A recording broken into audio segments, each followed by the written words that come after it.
Bismillahirrahmanirrahim. Alhamdulillahirrahmanirrahim. Anak semua,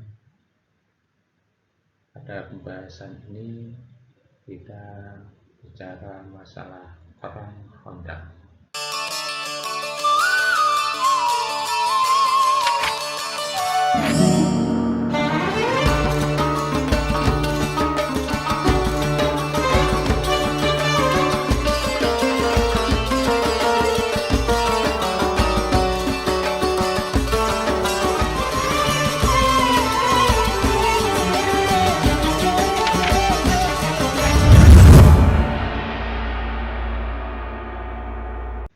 Jadi perang Khandaq ini perang ketiga yang dipimpin langsung oleh Rasulullah Shallallahu Alaihi Wasallam.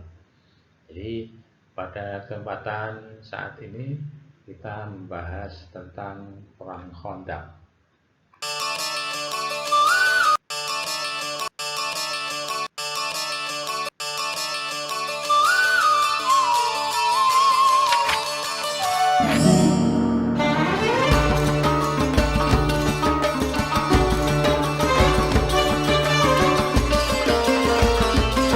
Anak-anak semua, apa toh perang Khandaq itu? Bahwa Khandaq itu artinya parit, parit. Maka disebut perang Khandaq ini karena salah satu strategi orang Islam atau kaum muslimin untuk menghadang kaum kafir Quraisy itu dengan menggunakan parit. Sedangkan perang Khandaq ini disebut juga dengan perang Ahzab. Karena apa? Karena kaum kafir Quraisy itu menghimpun dari berbagai golongan dan suku untuk diajak bergabung melawan kaum muslimin. Perang Khandaq ini berada di sebelah utara dari kota Madinah. Dan perlu kalian ketahui bahwa dalam perang Khandaq ini pasukan muslimin hanya sebesar 3.000 orang, sedangkan pasukan Quraisy ini 10.000 orang. Dan perang Khandaq terjadi awal pada bulan Syawal tahun ke-5 Hijriah.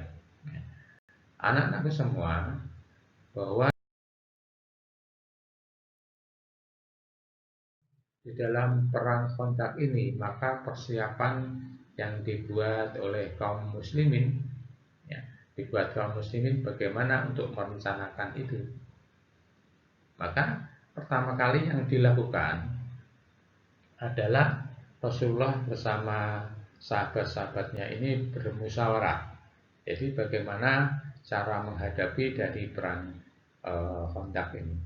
Maka salah satu sahabat yang namanya Salman Al-Farisi itu mengusulkan untuk membuat parit di sebelah utara kota Madinah, tempat yang terbuka ini diusulkan untuk dibuat parit. Dan usulan itu ternyata mendapat tanggapan yang begitu besar oleh Rasulullah. Mendapat tanggapan yang seperti itu, maka segera dilaksanakan. Bahkan untuk membuat parit itu Rasulullah pun juga ikut terjun. Bahkan di suatu saat ketika para sahabat untuk membuat parit ini terkendala oleh batu besar yang kesulitan para sahabat ini untuk memecahkan, maka dipecahkan oleh Rasulullah. Karena semuanya sahabat dan juga Rasulullah sambil menggali parit ini sambil berpikir kepada Allah, berpuji-pujian kepada Allah sehingga apapun rintangannya dapat dilaluinya. Maka setelah parit itu selesai, maka salah satu strategi Rasulullah juga, ini para wanita-wanita dan anak-anak dikumpulkan di suatu tempat, di satu tempat. Jadi dikumpulkan semacam kumpul, perempuan dan anak-anak, yaitu tempatnya di Madinah milik Bani Harisah. Dikumpulkan di tempat jadi satu di sana. Sedangkan Madinah Rasulullah serahkan kepada Abdullah, ya, Abdullah bin Umi Maktum untuk sementara memimpin di Madinah. Sedangkan Rasulullah itu memimpin langsung dalam perang itu.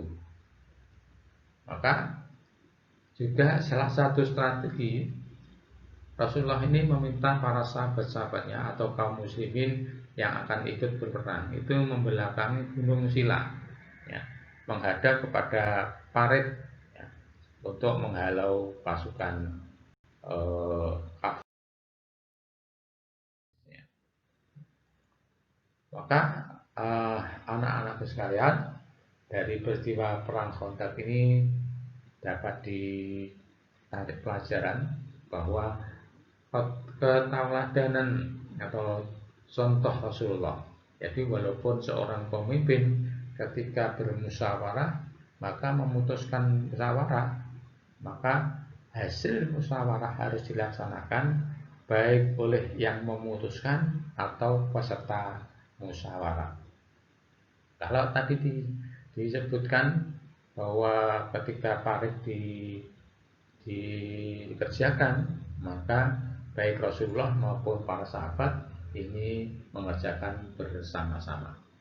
Dan kan yang kedua adalah yang dapat ditarik pelajaran dalam menghadapi segala kesulitan, ya, atau kesulitan apapun, ini diharapkan untuk bermusyawarah, ya, bermusyawarah, karena dalam musyawarah ini pikiran-pikiran banyak dari peserta musyawarah.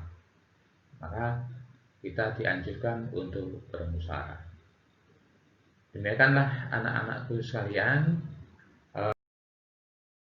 pelajaran untuk SKI, Sejarah Kebudayaan Islam, untuk kali ini sudah kita tuntaskan. Maka Ustadz memberi tugas kepada kalian. Tugasnya apa?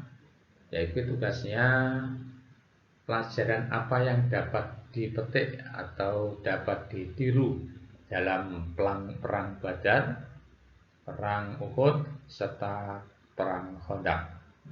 Itu nanti kalian tulis di kertas, ya. Kalian paste kertas, setelah selesai itu difoto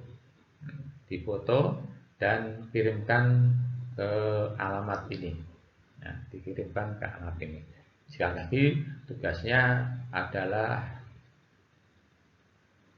menulis apa yang dapat dipetik dari pelajaran perang Badar, perang Uhud, dan perang Khandaq, difoto, dimasukkan ke dalam alamat yang sudah Ustadz berikan ini. Setelah itu minggu depan siap-siap untuk melaksanakan ujian atau ulangan harian.